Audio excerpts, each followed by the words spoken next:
from this to this. At dahil natanggal na nga po yung mga noodles dito sa lagayan niya, kaya kailangan ko na nga po itong tanggalin at iakyat sa taas para mas lumuwag nga po dito sa salas na may tindahan. 11 na to mahigit ng gabi ko Marites, may customer pa tayo kaya bibigyan ko na muna. Nakatapos ko lang dyan mag-display ng mga noodles doon sa lagayan na ginawa ni Jowa. Tingnan nyo naman kung anong oras na. Para mabawasan nga po yung gagawin ko kinabukasan at hindi pa naman ako inaantok kaya kailangan ko na nga itong gawin. May balak nga ako gawin dito sa bahay naman ko Marites, hindi rin naman ako makakatulog kaya kailangan ko na lang siyang gawin. Katanggal ko nga ng drawer dyan ko Marites, ayan winalis at nilinis ko na muna at mamapin ko pa iyan. Isip ko nga kung anong ayos yung gagawin ko dito, yung tipong luluwag naman nga dito. Ayos ko na muna yung ilalim ng lamesa kasi yan nga po ay mga lagayan ng stock na tubig. At itong dalawang drawer naman dito ko Marites, ilagayan ng mga anik-anik para wala nga pong mga nakakalat dito sa baba. Marami kasing mga bagay na nakalagay dito sa drawer na to na hindi ko pa kayang itapon kasi feeling ko nga igagamitin ko. Yung mga tinatawag ko nga na anik-anik, yung maliliit na mga bagay na iyan. Itong upuan na storage naman ko Marites, dyan nakalagay yung mga bond paper ko. Yung mga gamit sa pagpiprint para hindi nga sila nakakala. Maging matibay nga iyan ko Marites, ginawaan niya ni Jowa na parang box at yung kasya nga po doon sa pinakalagayan niya. Gumamit siya ng plywood para maging matibay nga po iyan.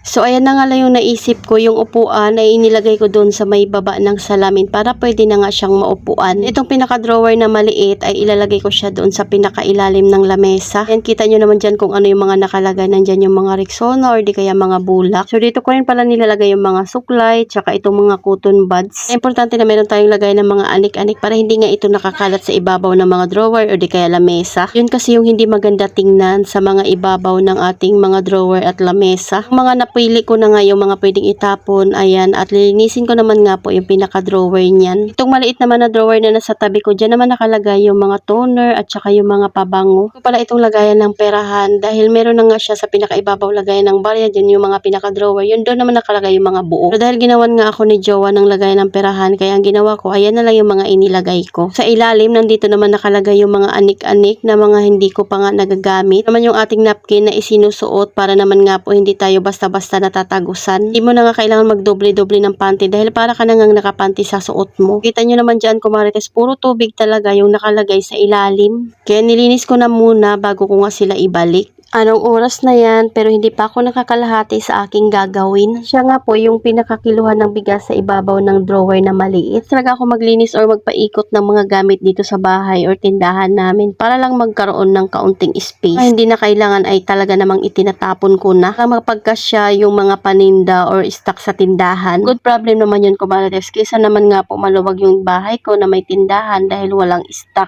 Pipiliin ko na nga na talaga namang maging masikip yung bahay namin. Basta puno ng stock ng mga paninda. Ayan, at unti-unti na nga nagkakaroon ng space dito sa ating bahay. Ang may ginagawa pala ako dyan, si Jowa naman nga po ay nililinis niya yung drawer na pinaglalagyan ko ng noodles para pag inakit nga sa taas ay malinis na. Lalagyan ko naman yun ng mga anik-anik na talaga namang hindi ko nga gustong nakikita at naka-expose. Bawat gilos ko dyan ay diretso walis at tanggal na talaga ng alikabok. Yung lamesa dyan ay mai-move ko na doon sa may harap ng upuan. O diba kahit papaano nga lumuwag dito. Space na naman nga para humiga-higa at gumugulong-gulong dito, char. Fast forward ko Marites at hindi ko na nga nakuhaan talaga yung iba ng video kasi naman talaga ang dami ko pang ginawa. Ito na yung after, ayan, at ang linis na ng aming munting bahay. Makintab yung sahig dahil nakapag-map na nga rin po ako. Ito naman yung lagay ng noodles na ginawa ni Jowa. Kakatuwa nga ko Marites at bumagay nga dito sa ating munting bahay yung ginawa ni Jowa na DIY. Lahat talaga ng space dito sa bahay namin ay may nakalagay na mga paninda. Wala ngang nasasayang na space dito. Pero lahat naman nga po yan ay nakaayos at naka-arrange at yung mga alaga namin ay tulog na. So yun lang muna ko Marites. Salamat sa panonood. Follow for more. God bless us. At sana i-share nyo na nga rin po itong aking video.